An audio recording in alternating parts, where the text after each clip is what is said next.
Hey guys, welcome back to my channel. तो आज हम लोग बात करेंगे AUCT एग्ज़ाम के लिए इम्पोर्टेंट टॉपिक्स। तो पहले हम लोग बात करेंगे बायोलॉजी की। आज शायद बायोलॉजी ही हो पाएगा क्योंकि बहुत सारा टॉपिक्स है और चैप्टर भी बहुत सारा है। तो ये वीडियो को हम लोग देख सकते हैं जो क्लास 12 पर भी पास कर चुके हैं और AUCT एग्ज़ाम दे के Assam veterinary and fishery university का या फिर आसाम एग्रीकल्चर यूनिवर्सिटी का कोई कोर्स लेना चाहते हैं वो लोग इस वीडियो को देख सकते हैं। तो पहले हम लोग आते हैं क्लास 11 में।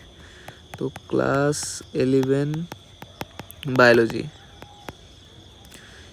क्लास 11 बायोलॉजी जब लोग पास करते हैं ना, क्लास 12 पास कर जाते हैं तो क्लास 11 इतना याद नहीं रहता क्योंकि वो पहले साल पढ़ा हुआ है, पहला पढ़ा हुआ है, अभी क्लास 12 पूरा पढ़ाई किया, इसीलिए क्लास 11 इतना याद नहीं रहता। इसीलिए आप लोगों को क्लास 11 में थोड़ा ज़्यादा ध्यान देना है। तो पहले है हमारा लिविंग वर्ल्ड चैप्टर। स्पेलिंग गलत हो रहा है, लिविंग वर्ल्ड चैप्टर। तो यहाँ पे आपको क्या क्या पढ़ना है, जैसे कि फुल फॉर्म हो गया ICBN, ICZN, ये सब का आप लोगों को फुल फॉर्म पढ़ना है। और वो जो स्पीसीज, जेनस, वो जो है ना इसका ऑर्डर है, डिक्रीजिंग ऑर्डर, इंक्रीजिंग ऑर्डर, वो सब आपको देख के जाना है। तो लिविंग वर्ल्ड में बस इतना ही आपको देख के जाना है। देन हमारा आता है सेल बायोलॉजी। तो सेल बायोलॉजी में पूरा आपको सेल चैप्टर जो है उसका साइज़ वगैरह जितना भी, माइटोकॉन्ड्रिया किसको बोलते हो, ईआर, गोल्गी कॉम्प्लेक्स, सबको गोल्गी बॉडी, ये सब आप लोग अच्छे से देख के जाओ। और उसके बाद आता है cell cycle chapter. Cell cycle chapter में सबसे ज़्यादा इम्पोर्टेंट है भाई वो स्पेशली मियोसिस, स्पेशली मियोसिस वाला जो पोर्शन है वो सबसे ज़्यादा इम्पोर्टेंट है।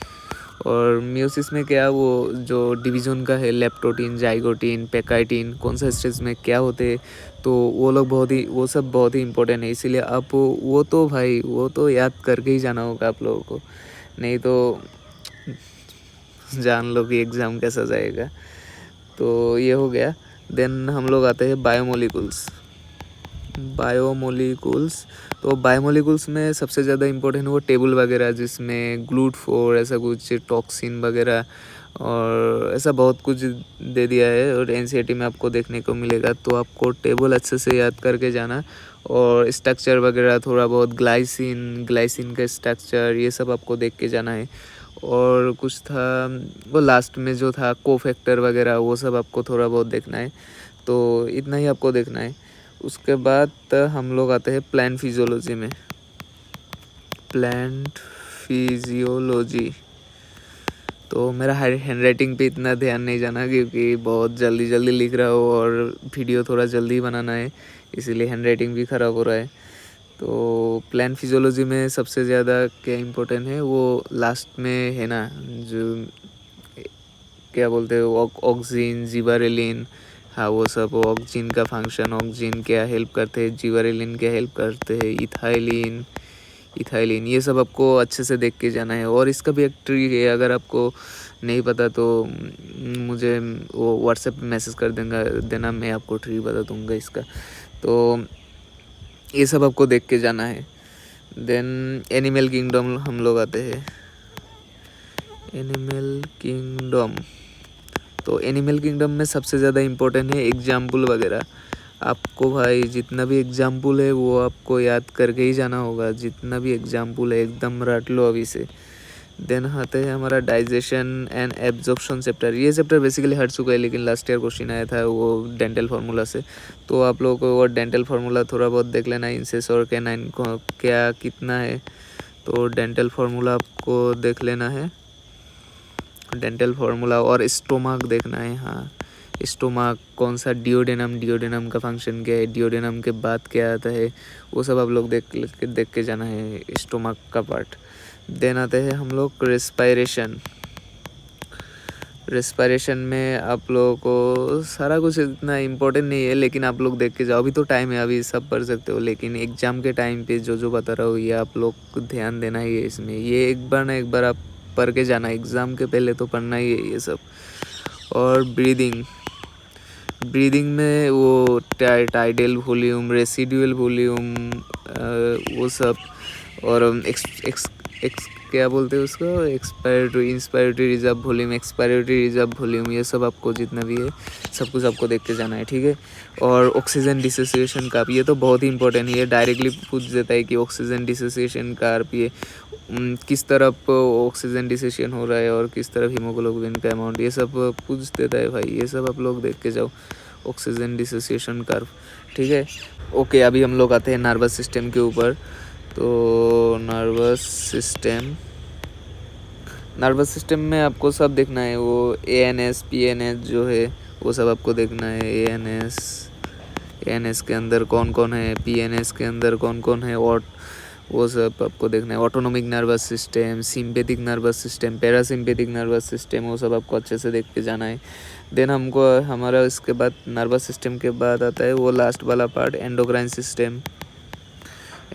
सिस्टम। तो यहाँ पे आपको एड्रिनल ग्लैंड हो गया, पिट्यूटरी ग्लैंड, ये सब आपको देख के जाना है। थायराइड ग्लैंड हो गया, और एड्रिनल ग्लैंड का कौन सा, मेडुला रीजन, और क्या बोलते हैं, कॉर्टेक्स और मेडुला में catecholamine, epinephrine, norepinephrine, fight and flight hormone, वो सब आपको देख के जाना है भाई। तो इसमें हाँ, एंडोक्राइन सिस्टम में आपको वो सब देख के जाना है, जितना भी ग्लैंड वगैरह है, adrenal gland, thyroid gland, pituitary hypothalamus, ये भी आपको देख के जाना है कि एंटीरियर पिट्यूटरी में क्या क्या होता है और पोस्टीरियर में क्या क्या सीक्रेट, मतलब हाइपोथैलेमस से पोस्टीरियर पिट्यूटरी में आता है, तो उधर क्या क्या आते हैं और सबका फंक्शन वगैरह वो सब आपको देख के जाना है। तो इतना ही, ये क्लास 11 का पूरा बायोलॉजी हो गया। अभी हम लोग आएंगे क्लास 12 बायोलॉजी में। इसी खुशी में हम लोग कल का कलर सेंस कर लेते हैं। तो क्लास 12 बायोलॉजी, अगर आपको थोड़ा सा भी हेल्पफुल लगे ना, हमारे चैनल को सब्सक्राइब कर देना, क्योंकि इसमें सब्सक्राइबर कुछ नहीं है, तो इतना मेहनत कर रहे हैं लोग, देखते ही नहीं, तो वो बुरा लगता है। तो आप लोग सब्सक्राइब कर देना भाई लोग। अभी पहले हम लोग सबसे ज़्यादा इम्पोर्टेंट टॉपिक जेनेटिक्स के ऊपर आते हैं। तो जेनेटिक्स में आपको क्या क्या पढ़ना है, तो पहला है वो मेंडेलियन डिसऑर्डर, रुको मैं पहले लिख लेता हूँ, मेंडेलियन डिसऑर्डर। तो मेंडेलियन डिसऑर्डर ये बहुत इंपॉर्टेंट है। इसमें क्या क्या आता है, वो थैलासीमिया हो गया, और ऐसे बहुत सारे हैं ना, जैसे सेक्स रिलेटेड वो सब है, थैलासीमिया, और वो क्या बोलते हैं उसका नाम, हेमोफीलिया, हाँ वो सब। देन आता है क्रोमोसोमल डिसऑर्डर भी आपको याद रहना है। क्रोमोसोमल डिसऑर्डर में वो हो गया लास्ट में जो है ना, एकदम लास्ट में, मुझे भी याद है, अभी तक याद है मुझे, वो लास्ट में जो है क्या बोलते हैं, डाउन सिंड्रोम, क्लाइनफिल्टर सिंड्रोम, वो सब आपको याद करके रखना है। देन ये भी याद करके 3 लॉ है ना, लॉ ऑफ इनहेरिटेंस, ये आपको अच्छे से याद करके रहना है। Then search for genetic material, की पहले के कहाँ ढूंढा था जेनेटिक मटेरियल, किसने ढूंढा था, उसके बाद नेक्स्ट कौन आया जेनेटिक मटेरियल, वो सब ढूंढने के लिए। थोड़ा बहुत आपको अगर नॉइस हो रहा है तो सॉरी, क्योंकि मैं थोड़ा छत के ऊपर शूट कर रहा हूँ, इसीलिए बाहर से थोड़ा नॉइस आ रहा है, और माइक खरीदने की भी पैसा नहीं है भाई लोग। तो और क्या पूछना है, RNA वर्ल्ड, हाँ वो पहले तो RNA वर्ल्ड ही था, उसके बाद RNA से लास्ट में DNA बना, तो ये पूरा कहानी है, वो सब आपको पढ़ना है। देन है ह्यूमन जीनोम प्रोजेक्ट, ये तो पढ़ना ही है, क्योंकि यहाँ पे बहुत सारा डाटा है, वो सब आपको याद रहना है। ह्यूमन जीनोम प्रोजेक्ट, PCR, हाँ PCR भी आपको पढ़ना है। देन हम लोग आते हैं रिप्रोडक्शन वाले चैप्टर में, रिप्रोडक्शन वाले चैप्टर में। तो ह्यूमन रिप्रोडक्शन, और जो है उसके नीचे reproductive health,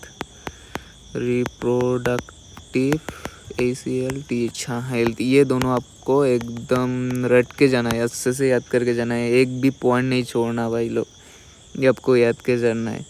then reproduction in flowering plant, जो है फ्लावरिंग प्लांट में क्या क्या है, उसमें जो वाटर पोलिनेशन वगैरह हो गया, एयर पोलिनेशन हो गया, वो सब आपको अच्छे से देख के जाना है। और लास्ट में जो एक टॉपिक है ना, एपोमिक्सिस,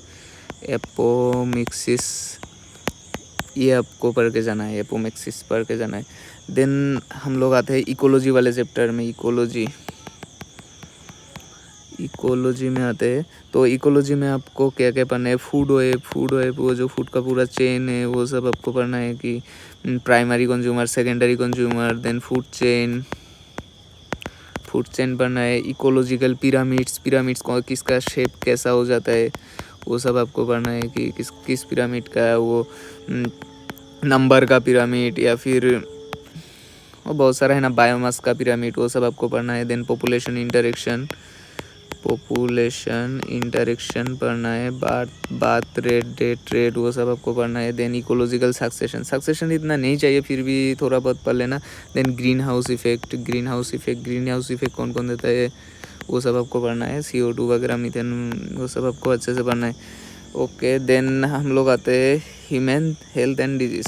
ठीक है, हम लोग जल्दी कर रहे हैं क्योंकि वीडियो अगर थोड़ा लंबा हो जाएगा ना तो आप लोगों को भी दिक्कत होगा और टाइम बहुत लॉस होगा, इसीलिए वीडियो जल्दी हम लोग बना रहे। तो ह्यूमन हेल्थ एंड डिजीज में आपको क्या क्या बने, इम्यूनिटी, पहले इम्यूनिटी ये बहुत ही इंपॉर्टेंट है। इम्यूनिटी में क्या क्या आते हैं वो, एक्टिव इम्यूनिटी, पैसिव इम्यूनिटी, वो सब आपको पढ़ना है। देन एंटीबायोटिक क्या है और ये कहाँ कहाँ इंजेक्ट होता है, अगर सांप काट दिया तो क्या लगाना चाहिए, क्या एंटीबायोटिक लगाना चाहिए, और वैक्सीनेशन भी आपको अच्छे से याद करके जाना है। देन कैंसर ये भी इम्पोर्टेंट टॉपिक है, ये आपको देख के जाना है। और लास्ट में जो टॉपिक है ड्रग एडिक्शन, अगर ड्रग एडिक्ट हुआ तो क्या क्या हमको करना चाहिए, अगर कोई ड्रग एडिक्ट है उसको क्या क्या किस तरह से हम लोग को करना चाहिए। अगर स्पेलिंग में थोड़ा मिस्टेक हो रहा है ना तो आप लोग थोड़ा एडजस्ट कर लेना क्योंकि जल्दी कर रहे हो, और ऊपर से अभी सद में हूँ ना, बारिश भी थोड़ा आ रहा है तो जल्दी लिखना पड़ रहा है। और अभी इवोल्यूशन के बारे में पढ़ते हैं यहाँ पर आप लोग। डार्विन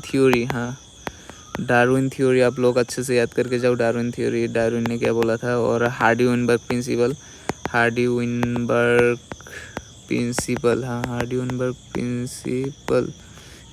स्पेलिंग छोड़ दो भाई अच्छा समझ जाओ वही है। देन नेचुरल सिलेक्शन किसने दिया था वो सब आपको पढ़ना है। देन आपको आता है ह्यूमन इवोल्यूशन, एकदम लास्ट में है ना, होमोसेपियंस, होमो इरेक्टस, वो सब आपको अच्छे से याद करना है। ठीक है भाई लोग, तो वो सब हो गया। देन एकदम लास्ट वाला topic, microbes in human welfare. Microbes का क्या रोल है ह्यूमन वेलफेयर में, तो यहाँ पर आपको बायोगैस बहुत ही इंपॉर्टेंट है, ये आपको पढ़ना है। Then sewage treatment, primary secondary जितना भी वो सीवेज ट्रीटमेंट है वो सब आपको अच्छे से देख के जाना है। देन आता है फार्मेंटेशन आपको अच्छे से देखना है। बीवरेज कैसे बनता है, कौन सा डिस्टिलेटेड, नॉन डिस्टिलेटेड, ये सब आपको देख के जाना है। तो यही था, ये सब ही है। क्लास 11 और क्लास 12 पूरा आपको करवा दिया, और वीडियो थोड़ा लंबा हो गया इसीलिए। बाकी फिजिक्स और केमिस्ट्री का भी अगर चाहिए तो कमेंट सेक्शन में बोलना, वो भी मैं वीडियो बनाने की कोशिश करूँगा। अभी मैं रूम पे आ गया हूँ क्योंकि ऊपर पूरा बारिश हो रहा था, इसीलिए मैं रूम पे आ गया। और अभी मैं बता देता हूँ कि हम लोग एक बैच लॉन्च किए हैं जिसका नाम है गाइडेंस बैच। वो बैच आपको 149 में मिलेगा और वो 6 में से स्टार्ट हो चुका है। वहाँ पर हम लोग सारे वेटनरियन लोग पढ़ा रहे हैं और गाइडेंस वगैरह प्रोवाइड कर रहे हैं, क्योंकि हम लोग भी इसी फेज से गुजरे, क्या पढ़ना है क्या नहीं पढ़ना है, इसीलिए हम लोग अच्छे से आपको गाइडेंस कर पाएंगे। इसीलिए हम लोग ट्राई कर रहे हैं आपको अच्छे से गाइडेंस देने की। और यहाँ पर आपको क्या क्या मिलेगा, यहाँ पर इंपॉर्टेंट टॉपिक POQ मिलेगा, प्रैक्टिस पेपर मिलेगा। और ये प्रैक्टिस पेपर कैसे मिलेगा वो मैं आपको बता देता हूँ। ये हम लोग पूरा 40 डेज़ का स्मार्ट प्लानिंग बनाया है, और अभी तक शायद Day 9 चल चुका है, ये आज हम लोग प्रोवाइड कर दिए। तो इसमें क्या क्या मिलेगा, ये जब जितना भी चैप्टर वगैरह आप लोग देख रहे हो इसका PDF मिलेगा, PDF फॉर्मेट में जितना भी इंपॉर्टेंट क्वेश्चंस और PIQ ये सब आपको मिलेगा यहाँ पे। पहले आपको शॉर्ट नोट वगैरह दिया जाएगा, देन आप वो रिवाइज करोगे, देन आप लोगों को इससे जितना भी चैप्टर है इन सब का आपको प्रैक्टिस शीट दिया जाएगा, वो आपको प्रैक्टिस करना है, आपका सारा कॉन्सेप्ट क्लियर हो जाएगा भाई लोग। तो ये चीज़ हम लोग कर रहे हैं, ये सब हम लोग दे रहे हैं। और यहाँ पर आप लोगों को पर्सनल मेंटरशिप मिल रहा है और गाइडेंस, जब तक काउंसलिंग के पहले तक आपको गाइडेंस मिलेगा। और CBT मॉक और पार्ट टेस्ट भी हम लोग कर चुके हैं, काफ़ी सारे पेपर मोड पार्ट टेस्ट भी कर चुके हैं और CBT मोड भी करेंगे। और डाउट क्लियरिंग भी होता है। अगर किसी चीज़ में आपको डाउट है तो हमें पूछ सकते हो, हम लोग उसको सॉल्व कर देंगे आपके लिए। आप सीधा हमें व्हाट्सएप पे भेज सकते हो, अगर कुछ भी आपको डाउट हो तो वो सब व्हाट्सएप पे भेज सकते हो। तो इतना ही है। अगर आप लोग ज्वाइन करना चाहते हो, सिर्फ प्राइस है 149, तो ये प्राइस देके आप लोग ले सकते हो। अगर आप एक दिन अगर बिरयानी वगैरह बाहर जाके खाओगे ना तो 149 ऐसे ही चला जाता है, लेकिन आप लोग अगर यहाँ पर यूज़ करोगे ना तो आपको ये सब जितना भी PDF वगैरह है, जितना भी इम्पोर्टेंट टॉपिक्स है और हमारा गाइडेंस, मतलब आप लोग एक अपना फ्यूचर सिक्योर कर सकते हो, ऐसा कुछ बोल सकते हो। तो आपको सिर्फ अच्छे से पढ़ना है, ऐसे नहीं कि हम आपको सिलेक्शन करवा देंगे, ऐसे नहीं। आप पढ़ना है आपको, लेकिन हम लोग अच्छे से गाइडेंस प्रोवाइड करेंगे, सिर्फ वही है। तो अगर आप लोग हमारे व्हाट्सएप चैनल पे ज्वाइन नहीं किए हो तो हम हमारे व्हाट्सएप चैनल पे ज्वाइन हो जाओ। यहाँ पर आप स्कैन करके डायरेक्टली हमारे व्हाट्सएप ग्रुप पे ज्वाइन हो सकते हो। वहाँ पर बहुत सारे मेंबर है, वहाँ पर आप लोग ज्वाइन हो जाओ। वहाँ पर हम लोग के इम्पोर्टेंट अगर कुछ भी आए NTA की तरफ से या फिर असम एग्रीकल्चर यूनिवर्सिटी की तरफ से, वहाँ पर हम लोग का नोटिफिकेशन वगैरह अपडेट वगैरह डालते हैं, तो आप लोग का ज्वाइन हो जाओ। तो यही तक था। और अगर आप लोग गाइडेंस बैच में ज्वाइन होना चाहते हो तो मेरे नंबर पे आप लोग व्हाट्सएप कर देना 939541 3। अरे रुको, मैं नंबर ही भूल गया अभी भाई। फिर से लिख देता हूँ 9395413967। हाँ, 9395413967। हाँ, इस पे आप लोग व्हाट्सएप कर देना। कि मुझे बैच चाहिए, तो मैं आपको QR कोड भेज दूँगा, आप उधर पेमेंट करोगे तो आपको बैच मिल जाएगा।